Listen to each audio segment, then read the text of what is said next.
Hello everyone, কেমন আছো সবাই? আশা করছি সবাই খুব ভালো আছো। চলে আসলাম নতুন একটা ভিডিও নিয়ে।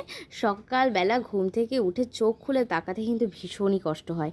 তো যাই হোক, চোখ খুলে তো তাকাতেই হবে একটা দিন শুরু করতে গেলে। তো প্রথমেই কিন্তু ফ্রেশ হয়ে নিলাম, আর ফ্রেশ হয়ে কিন্তু বেরিয়ে পড়লাম আমি আর রিমিদি। কারণ বলছি তোমাদের কোথায় যাচ্ছি।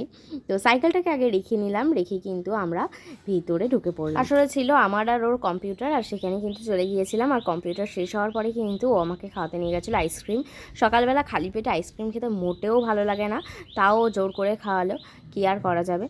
যাই হোক, আইসক্রিম খেয়ে কিন্তু চলে আসলাম আমি পড়াতে। আর আজকে কিন্তু আমি যাকে পড়াই, মানে আমার রাজন্যাকে, তার বাড়ি কিন্তু আমার নেমন্তন্ন ছিল। নেমন্তন্নই বলতে পারো, কাকিমা বলেছিল খাওয়ার কথা সকালবেলায়। তো যাই হোক, এই দেখো মোচা রান্না করেছিল ওর মা, থোড় রান্না করেছিল। সেই মোচার ডান্ডিটা দিয়ে কিন্তু ওকে আমি ব্লাশ দিয়ে দিচ্ছিলাম গালে। আর এদিকে কিন্তু কাকিমা রান্না করছিল কলা পাতায় চিকেন। সেটাই আমি একটুখানি ভিডিও করে নিলাম যে কিভাবে করছে রান্নাটা। আর কাকিমা আমাকে ডেকে দেখালো যে দেখো এইভাবে আমি করছি রান্নাটা। তো খেতে কিন্তু অসাধারণ হয়েছিল। আসলে রান্না হয়ে ওঠেনি বলে আমি কিন্তু এটা বাড়িতে নিয়ে এসে খেয়েছি। আর ওখানে কিন্তু আমি থোড় মোচা দিয়ে খেয়ে এসেছিলাম।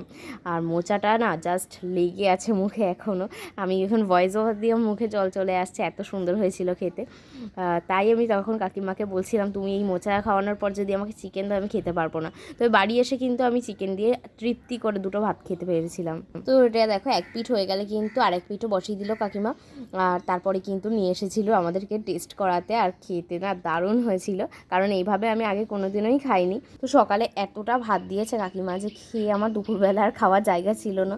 তাও কিন্তু চিকেনটা টেস্ট করব বলে আমি একগাল ভাত নিয়ে বসে গেছি দুপুরবেলা। আর এটা যেমন আমার কাছে নতুন অর্থ। আর রাতে কিন্তু রান্না করেছিলাম মেটে চচ্চড়ি, সেটাও আমার কাছে নতুন, কারণ প্রথমবার রান্না করেছিলাম। তাই জন্য একটু চিকেনও দিয়ে দিয়েছিলাম, কারণ খেতে পারবো কি পারবো না। খুবই সুন্দর হয়েছিল খেতে। আর তারপরে কিন্তু একটা ঘুম দিয়েছিলাম দুপুরবেলা খাওয়া দাওয়া করে। আর ঘুম থেকে উঠে একটুখানি বরফ দিচ্ছিলাম মুখে। এই গরমকালে না একটুখানি একটা করে কিউব যদি মুখে দিতে পারি তাহলে বেশ রিফ্রেশিং লাগে, আর স্কিনটাও কিন্তু ভালো থাকে। তো যাই হোক, আমি প্রতিদিন একটা করে বরফ কিন্তু এইভাবে মুখে দিই। আর তোমরাও কিন্তু দিতে পারো, খুব ভালো রেজাল্ট পাবে। আমি তো পেয়েছি। তো আজকে মুখে বরফ ঘষতে ঘষতেই চলে যাই। দেখা হচ্ছে নেক্সট কোনো ভিডিওতে। ততক্ষণ সবাই ভালো থেকো, সুস্থ থেকো, টাটা।